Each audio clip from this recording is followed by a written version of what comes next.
वैभव, आपण सांगताय त्याप्रमाणे सगळे शेतकरी आक्रमक बघायला मिळत आहेत। त्यांना FRPची रक्कम हवी आहे आणि त्याशिवाय ते आता मागे हटणार नाहीयेत। राजू शेट्टी यांनीही हाच इशारा दिलेला आहे। सरकारवर आसूड ओढलेला आहे, त्याचबरोबर सहकार मंत्र्यांवर मार्गदर्शन झालेलं आहे। त्यानंतर अर्थात महाराष्ट्राचा दुष्काळ, शेतकऱ्यांच्या प्रश्नावर चर्चा झालेली आहे आणि अत्यंत महत्त्वाचा विषय म्हणजे शिवसेनेची एक फार महत्त्वाची मागणी शिवसेना केंद्राकडे करते आहे, अर्थमंत्र्यांकडे करते आहे आणि त्याबाबत शिवसेना पक्षप्रमुख उद्धव ठाकरे यांनी सगळ्या खासदारांना आदेश दिलेले आहेत की आयकराची मर्यादा ही 8 लाखापर्यंत व्हायला पाहिजे। कारण जे 10% आरक्षण दिलेलं आहे अलीकडच्या काळामध्ये, त्याच्यामध्ये 8 लाख त्याचं उत्पन्न आहे, त्याला आपण गरीब मानलेलं, आर्थिकदृष्ट्या गरीब मानलेलं आहे। त्याच्यामुळे ह्या लोकांचा 8 लाखापर्यंत उत्पन्न असणाऱ्या या देशाच्या नागरिकांचं इन्कम टॅक्स, आयकर रद्द करावा, अशी प्रकारची एक मोठी मागणी शिवसेना पक्षप्रमुख उद्धव ठाकरे यांनी केंद्राकडे केलेली आहे। अख्ख्या देशातल्या लाखो गरिबांना याच्यामुळे फायदा होईल आणि ह्या विषयावरती आम्ही प्रामुख्याने चर्चा केली। मला असं वाटतं की जेव्हा देशाची संसद सुरू असते, होणार असते, तेव्हा अशा राष्ट्रीय विषयावरती चर्चा होत असते। आता बोला। भाजपने 50-50-50चा फॉर्म्युला तुम्हाला दिलेला आहे। पालघरची आणि हातकणंगलेची जागा आहे, शिवसेनेला पाहिजे अशा प्रकारची मागणी आहे। या अफवा आहेत, या चुकीच्या बातम्या आहेत। मुळात भारतीय जनता पक्षाकडून कुठल्याही प्रकारचे ऑफर किंवा प्रपोजल घ्यायला आम्ही इथे बसलेलो नव्हतो, आलेलं पण अशा प्रकारचं कुठलंही प्रपोजल जे आपण म्हणताय, आपण भाजपचे प्रवक्ते नाहीत असं मी मान्य करतो, सगळे अशा प्रकारचं कुठलंही प्रपोजल शिवसेनेकडे आमच्याकडे आलेलं नाही, आम्ही ते स्वीकारले नाही। शिवसेना या महाराष्ट्रामध्ये आपल्या अटी आणि शर्तीवर राजकारण करत आलेले आहे। आजही महाराष्ट्रात सत्ता कोणाची, देशात सत्ता कोणाची याचा विचार न करता बाळासाहेब ठाकरे यांच्या काळापासून आमची भूमिका अत्यंत मजबूत आणि ठाम आहे। महाराष्ट्रामध्ये आम्हीच मोठे भाऊ असू राहणार आणि हा मोठा भाऊ दिल्लीचं तख्त गदागदा हलवणार।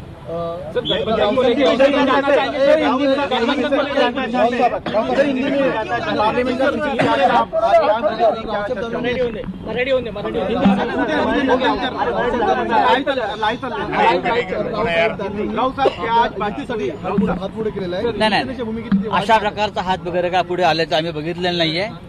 हे अदृश्य हात कुठले असतील तर मला माहीत नाही। या देशामध्ये अनेक अदृश्य हात राजकारण करत असतात, पण अशा कोणत्याही अदृश्य हातांची आमची कधी हातमिळवणी होत नाही। शिवसेना प्रमुख बाळासाहेब ठाकरे असतील किंवा पक्षप्रमुख उद्धव ठाकरे असतील, हे सरळ निधड्या छातीनं राजकारण करत आलेले आहेत। पाठीमागून कुठल्याही राजकारण त्यांनी केलं नाही आणि करणार नाहीत। महाराष्ट्रात परत सांगतो, आमची भूमिका कायम 25 वर्षापासून वी आर बिग ब्रदर, आम्ही मोठे भाऊ आहोत आणि आम्ही मोठे भाऊच राहणार।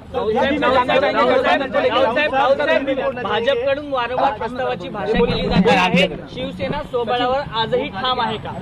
हे पहा की भाजपकडून कुठली भाषा किंवा काय प्रस्ताव याच्याविषयी आम्ही अनभिज्ञ आहोत, आम्हाला काही माहीत नाही।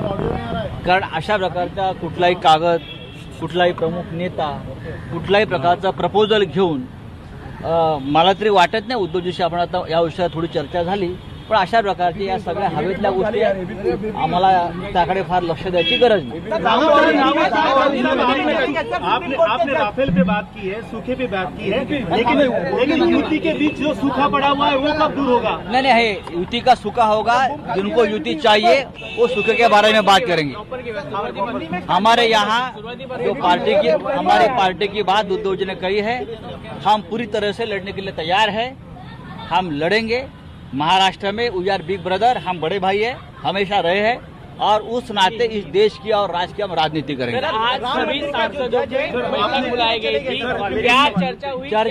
चर्चा देखिए, आप सत्र शुरू होने वाला है, सेशन पार्लियामेंट। सबसे पहले तो बात हुई है राफेल के ऊपर भी चर्चा हुई हमारे यहाँ, आज हुई है महाराष्ट्र में जो सबसे बड़ा सूखा पड़ा है उस बारे में हुई है। और सबसे बड़ी बात उद्धव ठाकरे जी ने, पार्टी चीफ ने कही है कि जो 10% आरक्षण के बाद जो है, जिसमें 8 लाख जिनका इनकम है उनके लिए जो आरक्षण की बात कही है, तो हमारी ये मांग है पार्टी की तरफ से, शिवसेना की तरफ से, कि 8 लाख वाले इनकम वाले को इनकम टैक्स माफ करना। वो गरीब है, उसका ऊपर आपने मोहर लगाई है, तो 8 लाख का जिनका इनकम है उनको इनकम टैक्स आयकर माफ करना। 8 लाख तक सीमा बढ़ाई जाए। जी हाँ, जी हाँ, और ये सबसे बड़ी मांग है।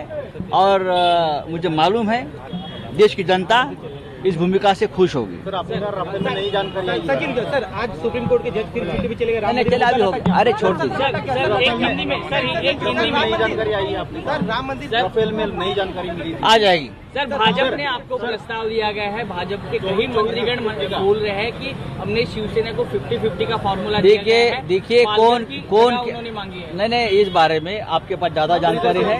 हमारे पास इस प्रकार से कोई जानकारी ना प्रपोजल है और ना हम इस प्रकार का प्रपोजल लेने के लिए बैठे हैं। हमने फिर एक बार कहा है, शिवसेना महाराष्ट्र में बड़ी भाई की भूमिका निभाएगी।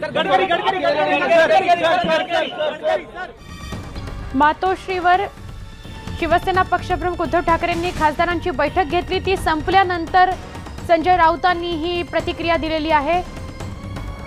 राज्याच्या राजकारणामध्ये शिवसेनाच मोठा भाऊ राहिलेली आहे आणि यापुढे सुद्धा शिवसेनाच मोठा भाऊ राहील असं त्यांनी म्हटलेलं आहे। आणि आयकरासंदर्भात आयकराची मर्यादा 8 लाखापर्यंत करावी अशी मागणी आम्ही केंद्राकडे करणार आहोत असंही त्यांनी स्पष्ट केलेलं आहे।